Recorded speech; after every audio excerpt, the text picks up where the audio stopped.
Hey guys, it's Godbars here, the self-proclaimed hip-hop historian, and this is the 295th episode of my series, where I grab a vinyl from my collection, talk about why I love it, what influence it has, and what its place is in the grand scheme of hip-hop. So despite veteran rapper slash producer LP being someone I frequently reference on the page as one of my all-time favorite hip-hop artists, I've technically only covered one of his solo projects on here before, which was actually the very first upload on the channel, when I talked about his 2002 debut full-length Fantastic Damage, which I'll leave a link for in the description down below. Granted, I have discussed numerous LP projects that were in collaboration with other MCs, like 2014's Run the Jewels 2 by Run the Jewels, his long-standing duo with Killer Mike, 2001's The Cold Vein by Cannibal Ox, which L fully produced, and the two studio LPs he released with Big Juss and Mr. Len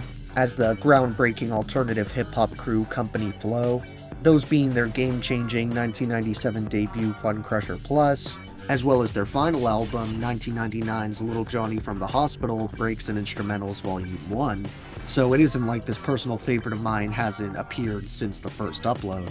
As much outreach as LP has had through all his various musical endeavors, he unfortunately only has 2 solo LPs to his name following Fantastic Damage, 3 if you include his studio album High Water, which was in collaboration with the Blue Series Continuum, and dropped in 2004.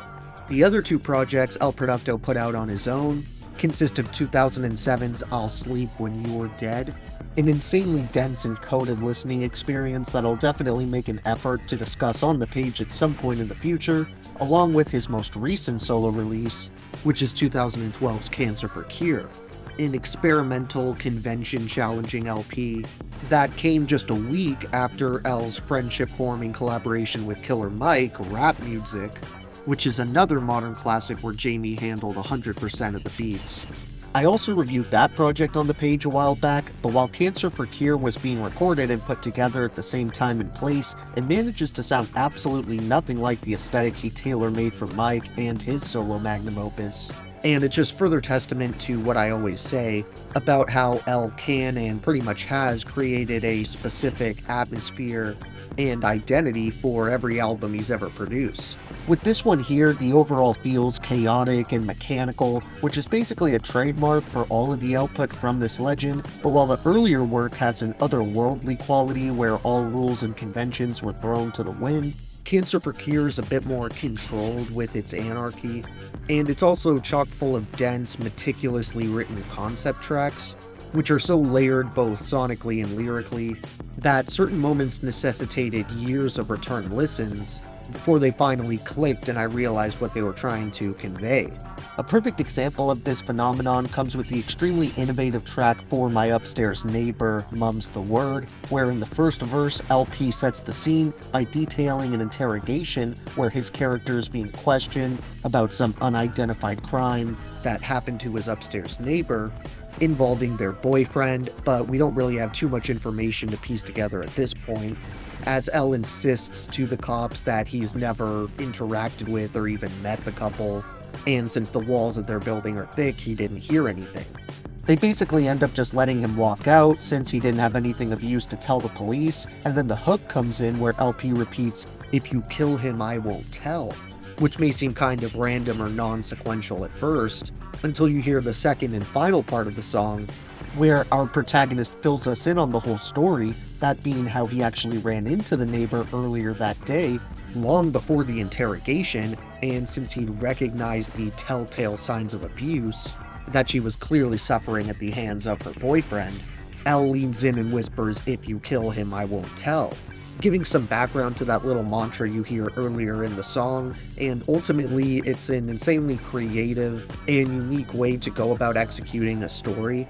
I also admire how this album in general has lots of sprawling, droning soundscapes that in my mind kind of represent how the grimy, prototypical New York sound that this dude, and really a whole generation were inspired by, was rapidly changing and moving into a new, uncomfortable and kind of unsettling territory, just like with modern technology. The samples are very busy and noisy, but one quality that has stood tall as a main fixture in the pantheon of El Producto produced releases is his affinity for loud, hard, and punchy production that takes clear inspiration from the kind of drums and act like Fat Boys brought into the game, which is a group I remember hearing LP bring up as having a massive impact on his sound and ethos as an artist.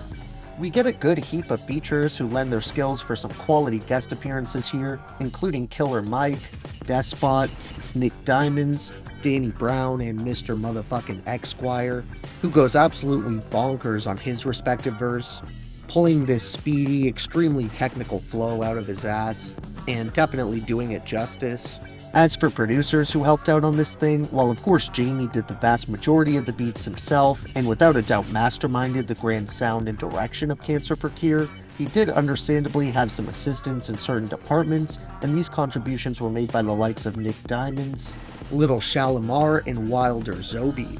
When it comes to my honorable mentions on this one, I wanted to recommend songs like Works Every Time, Tougher, Colder, Killer, The Jig Is Up, Sign Here, Stay Down, and $4 Vic / Nothing But You plus me in parentheses FTL. Then for my overall top 3 favorites, I ultimately decided to leave out For My Upstairs Neighbor, aka Mum's the Word, because even though I didn't read any lyrics from it, I did go into detail about the song's contents, and didn't shy away from saying how much I enjoy that moment on the LP. So I chose to put that one on the shelf and instead narrowed it down to tracks like The Full Artard, Oh Hell No, and Drones Over Brooklyn.